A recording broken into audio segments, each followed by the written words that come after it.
पुढे त्यांनी भाग 5 मध्ये आपल्याला अपील सांगितलेलं आहे आणि ह्या भाग 5 मध्येच ते काय करतात, अपिलेट ऑथॉरिटी सुद्धा सांगतात. ते आपण बघूयात पुढे. पण भाग 5 मध्ये 2 कलम महत्त्वाचे, नियम 16 आणि नियम 17. नियम 16 मध्ये काय सांगतात, ज्या आदेशांविरुद्ध अपील करता येत नाही. म्हणजे काय, आपण 8 मध्ये ती कार्यपद्धती बघितली, 9 मध्ये तुमचा चौकशी अहवाल वगैरे बघितला. म्हणजे काय, की आता ठीक आहे, आदेश आलेला आहे, त्याच्याविरुद्ध तो शासकीय कर्मचारी काय करू शकतो, अपील करू शकतो किंवा करू शकत नाही, या 2 गोष्टी. नियम 16 मध्ये त्यांनी काय सांगितलं, ज्या आदेशाविरुद्ध अपील करता येत नाही. कोणकोणते येते?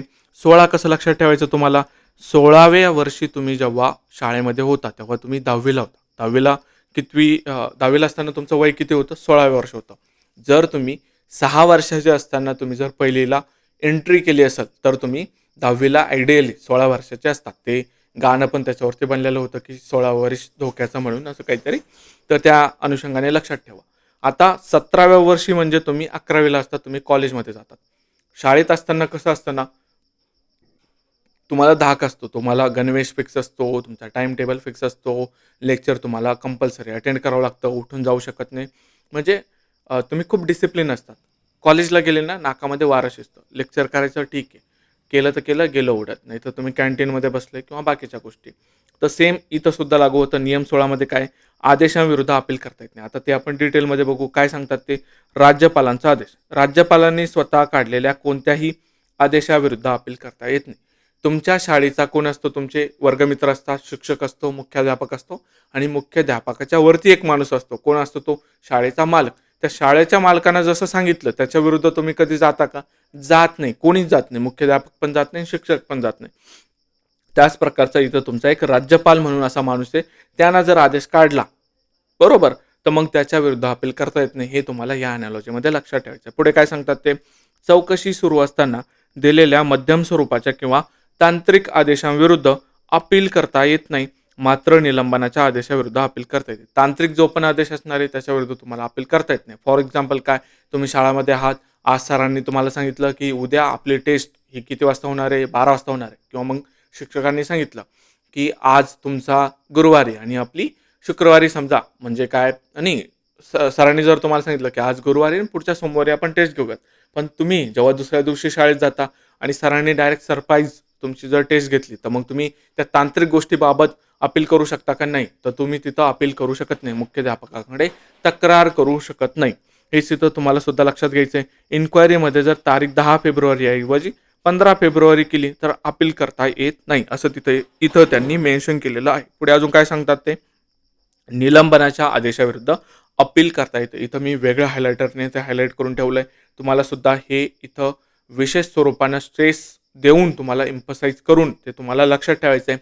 जर विद्यार्थ्याला डायरेक्टली तडकाफडकी शाळेतून काढून टाकलं, तर त्याच्याविरुद्ध तो आईवडिलांना घेऊन कुठं जाणार आहे, मुख्याध्यापकाकडे अपील करायला जाणार आहे. तुम्ही कितीही कांड करू द्या, शेवटी तुम्हाला म्हणजे निलंबन खूप कमी वेळा होतं शाळेमध्ये. ह्या गोष्टी तुम्हाला लक्षात ठेवायच्या आहे. निलंबनाच्या आदेशाविरुद्ध अपील करता येतं, ही गोष्ट तुम्हाला लक्षात घ्यायची आहे. हे तुम्हाला इथं पाठ करायचं आहे. तुम्हाला काय विचारू शकता ते, निलंबनाच्या आदेशाविरुद्ध अपील करता येत नाही असं जर विधान आलं, तर ते विधान तुमचं चुकीचं असणार आहे. पुढे काय, नियम 8 नुसार चौकशी सुरू असताना चौकशी अधिकाऱ्यानं दिलेल्या कोणत्याही तात्पुरत्या आदेशाविरुद्ध अपील करता येत नाही. तुम्हाला 3 गोष्टी लक्षात ठेवायच्या, गव्हर्नर, एक इंटरिम आदेश आणि तुमचा इन्क्वायरी ऑफिसरचा तात्पुरता आदेश. या तिन्ही गोष्टीमध्ये तुम्हाला अपील करता येत नाही. आपण नियम 16 म्हणजे तुम्ही 10वीला असता, शाळेमध्ये असता, तुम्हाला अपील करता येत नाही, ह्या स्वरूपामध्ये बघितलेलं आहे. आय होप तुम्हाला ते पाठ झालेलं असेल.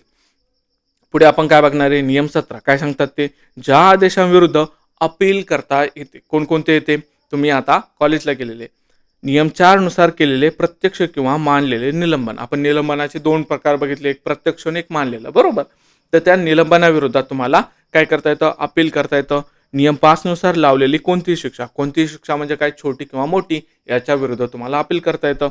जर वरिष्ठ प्राधिकाऱ्यानं मूळ शिक्षेत वाढ केली असली तरी सुद्धा तुम्हाला अपील करता येतं. त्याच्यानंतर काय सांगतात, पगार, भत्ते, पेन्शन किंवा सेवेच्या अटीमध्ये कर्मचाऱ्याच्या नुकसानीचा बदल करणे, याच्यामध्ये तुमची सिनियरिटी बेस्ड प्रमोशन डिनाय करणं किंवा नाकारणं, याच्यामध्ये सुद्धा तुम्ही अपील करू शकता.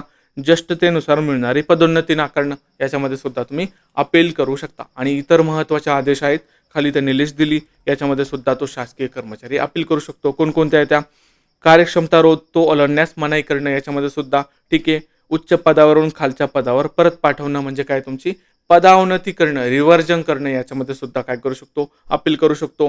पेन्शन रोखणं, कमी करणं किंवा जास्तीत जास्त पेन्शन नाकारणं, निलंबन काळात मिळणारा निर्वाह भत्ता किंवा इतर भत्ते किती असावेत या निर्णयाविरुद्ध सुद्धा तो अपील करू शकतो. निलंबन किंवा बडतर्फीनंतर पुन्हा कामावर घेतल्यावर तो मधला काळ कर्तव्यावर होता असं मानायचं की नाही, या निर्णयाविरुद्ध आपण ही जी ड्युटीची डेफिनेशन आहे 1981चा जो रूल आहे त्याच्यामध्ये 9.14 मध्ये ही डेफिनेशन आपण बघितलेली. आय होप तुम्हाला ह्या गोष्टी आठवत असतील, तरच तुम्ही ॲडव्हान्टेजला आहात.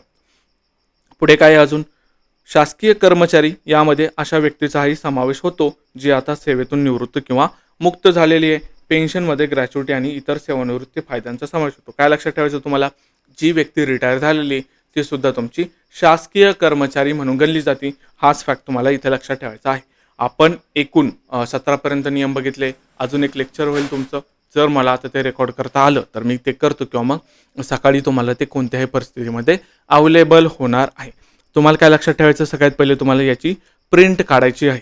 आपला सिलेबस हा 20 फेब्रुवारीच्या अगोदर संपणार आहे. म्हणजे काय, जेव्हा म्हणजे फॉर्मची डेटसुद्धा तुमची 19 फेब्रुवारी, तोपर्यंत तुमचे 60% सिलेबस झालेला असणार आहे. म्हणजे तुम्ही ॲडव्हान्टेजवरती असणार आहे. इथं तुम्हाला मला एक ॲडव्हान्टेज कन्सेप्ट सांगायची आहे. पिढीजात ॲडव्हान्टेज म्हणतो आपण त्याला. काय पिढीजात ॲडव्हान्टेज काय असतो तो सांगतो, मी तुम्हाला एक्सप्लेन करतो. अभ्यासापलीकडची गोष्ट आहे. काय, तुम्ही कन्सिडर करा की तुमचा एक्स आणि वाय असे दोन व्यक्ती आहे, बरोबर. या एक्सला कन्सिडर करायचं की तुम्ही याला 20 एकर जमीन आहे आणि या वायला कन्सिडर करायचं की याला 2 एकर जमीन आहे, बरोबर. आता झालं काय ना, या दोघांना सुद्धा मुलं झाले. याला ए नावाचा मुलगा झाला, याला बी नावाचा मुलगा झाला, बरोबर. या सिनेरिओमध्ये काय होतं की ह्या दोघांकडं पण सुद्धा काहीतरी इमर्जन्सी येते. समजा तुम्ही कन्सिडर करा हेल्थ इमर्जन्सी आली. याने 2 एकर वावर विकलं, 2 मायनस केलं, याचं सुद्धा 2 जर आपण मायनस केलं तर आता या एक्सच्या मुलाकडं जो की ए आहे याच्याकडं 18 एकर शेती राहिली. वायचा मुलगा जो बी आहे त्याच्याकडं आता शेती किती राहिली, 0 एकर त्याच्याकडं शेती राहिलेली आहे. आता हा पिढीजात ॲडव्हान्टेज तुमचा प्रत्येक ठिकाणी लागू होतो. तुम्ही जे करिअर करताय त्याच्यामध्ये सुद्धा बघा तुम्ही या गोष्टी तुमच्या अप्लाय होतात. काल मी तुम्हाला कर्स ऑफ ॲब्सोल्यूट लिबर्टी सांगितलं होतं. माझ्या जीवनामध्ये आतापर्यंत 25 वर्षात ज्या गोष्टी मी शिकलो, अनुभवाद्वारे किंवा पुस्तकं जे वाचले ते तुमच्यासोबत शेअर करत आहे. हा पिढीजात ॲडव्हान्टेज मी इथं का तुम्हाला एक्सप्लेन केला. आपण बॅच ही खूप लवकर सुरू केली, ते खूप लवकर संपणार आहे. तुमचं 19 फेब्रुवारीपर्यंत तुमचं भरपूर म्हणजे जवळपास आपली बॅच संपलेलीच असेल किंवा मग 20 फेब्रुवारी किंवा 21 फेब्रुवारीपर्यंत संपू शकते. शक्यतो 20च्या अगोदर संपेल. तर तुम्ही ॲडव्हान्टेजला आहात, त्या गोष्टीचा तुम्हाला ॲडव्हान्टेज घेता आला पाहिजे. तुम्हाला ती रँक सिक्युअर करता आली पाहिजे. एवढ्याच गोष्टी मला तुम्हाला सांगायचे. हे प्रिंट करा आणि ही चेकलिस्ट तुम्हाला आता मेंटेन करायची आहे. आय होप तुम्हाला सगळ्या गोष्टी लक्षात आल्या असेल. नियम 14 आणि 15 मध्ये आपण माहेर आणि सासरची ॲनॉलॉजी बघितली. नियम 16 आणि 17 मध्ये आपण शाळा आणि कॉलेजची ॲनॉलॉजी बघितली. हे तुम्ही तुमच्या स्वतःच्या शब्दामध्ये समजून घ्या आणि तिथं नोट डाऊन करून ठेवा. आपण भेटू पुढच्या लेक्चरमध्ये. तोपर्यंत बाय बाय.